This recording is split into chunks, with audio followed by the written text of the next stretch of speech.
Halo teman-teman, kembali lagi dengan saya Chris di sini. Kali ini kita akan review iPad Pro 2020 yang baru saja keluar, tapi di Indonesia memang belum keluar ya teman-teman, dan saya juga memang belum pegang barangnya. Cuman saya sudah melihat video-video review dari para YouTuber gitu ya. Ada beberapa channel-channel yang sudah saya perhatikan. iPad Pro 2020 ini memang saya sedikit gatel untuk memberikan komentar, memberikan review terhadap produk tersebut meskipun saya belum pegang barangnya saat ini. Saya berharap mungkin semakin cepat, semakin baik iPad Pro 2020 bisa dirilis di Indonesia. Sebelum kita lanjut, jangan lupa untuk klik subscribe, nyalakan tombol notifikasi, dan kasih like kalau kalian suka video ini. Just like the street lights lit this town, like a fire in a blaze, gotta burn it down. Can't be afraid to leave this out. We got this far, don't know how. I see danger in your eyes. They know we'll burn down the night. Coming just like. Saya sebenarnya cukup penggemar produk iPad ya, produk Apple ya, spesifikasinya adalah iPad. Saya 2 tahun lalu membeli produk Apple, yaitu produk Apple ya. Di sini yang saya pegang adalah iPad Pro 2020. Saya sudah pernah lakukan review sebelumnya ya. Kalau teman-teman mau lihat, saya masukkan link video yang saya review tentang iPad Pro 2018. Saya akan taruh di bawah di link deskripsi.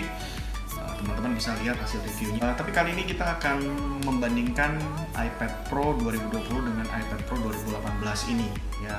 Pandangan saya sebenarnya Apple cukup prematur ya dalam mengeluarkan produk iPad Pro 2020 gitu ya.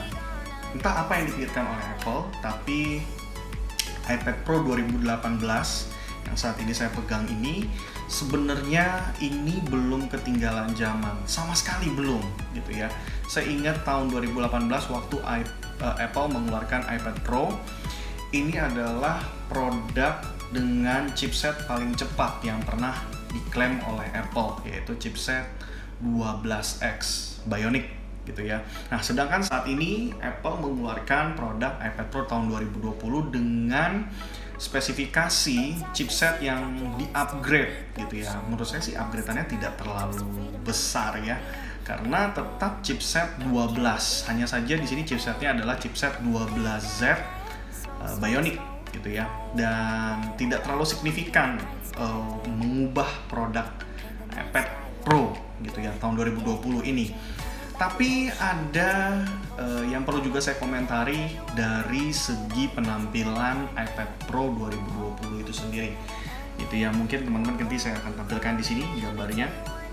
iPad Pro tahun 2020 teman-teman, secara fisiknya itu tidak berubah total dari generasi sebelumnya, generasi yang pertama. Sekarang adalah iPad Pro generasi kedua.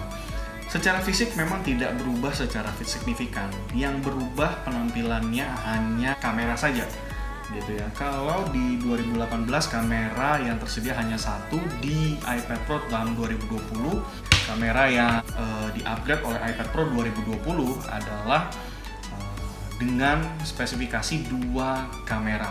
Upgrade-nya hanya di kameranya saja, yaitu saat ini ada tambahan kamera ultra wide 10 megapiksel dengan f2.4. Sebenarnya kalau saya pikir-pikir, yang namanya iPad Pro kita jarang sekali ya. Kalau saya sendiri, saya jarang sekali menggunakan kamera iPad Pro gitu ya. Jujur saja, dengan device yang sebesar ini untuk mengambil gambar itu ya kurang nyaman. Biasanya iPad Pro ini saya gunakan untuk edit video, main game, atau bersosial media, nonton video gitu ya. Kegiatan yang paling berat biasanya yang saya gunakan hanya edit video ya. Dan itu sudah sangat luar biasa ya kemampuan iPad Pro 2018. Membuat saya berpikir kembali lagi ke iPad Pro 2020 sepertinya tidak terlalu tidak terlalu signifikan ya perubahannya dari 2018 ke 2020 gitu ya.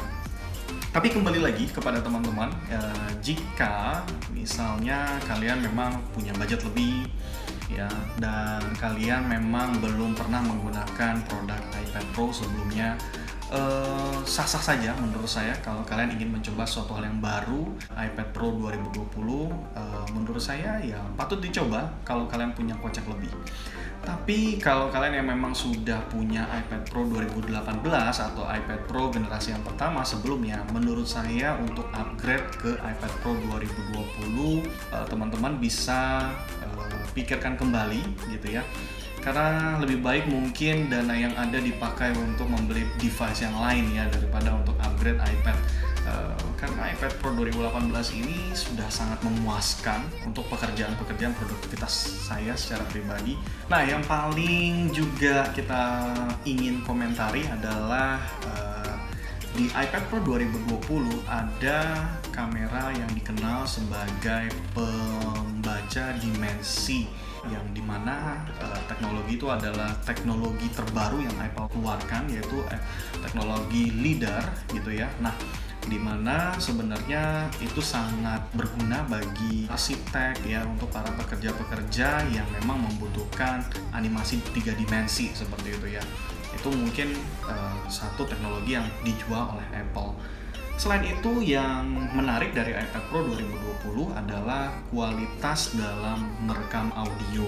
Saya melihat di beberapa channel YouTuber, saya melihat bahwa kemampuan iPad Pro 2020 ini adalah merekam audio yang sangat baik, jernih, dan bersih.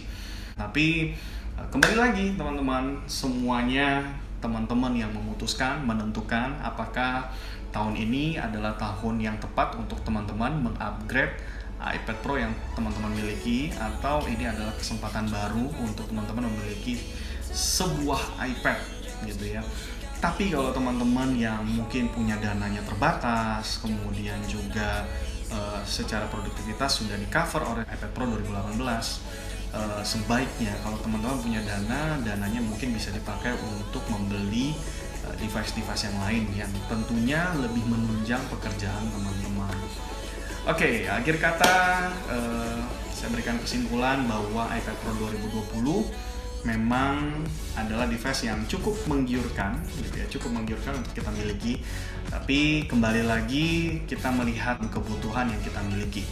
Apakah device itu bisa memenuhi kebutuhan kita sesuai atau tidak, atau overkill ya, atau berlebihan. Kalau berlebihan rasanya kita perlu pikirkan kembali.